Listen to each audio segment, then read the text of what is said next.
Dengar sini. Ada satu permata, Hishibi, harga dia asteris gila asteris punya mahal, semua raja nak, tapi dia milik negeri Jo.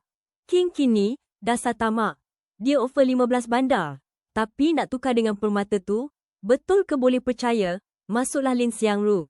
Dia ni bijak pandai. Sampai istana King, dia tengok King kini memang asteris bodoh asteris. Tak ada niat nak bagi bandar.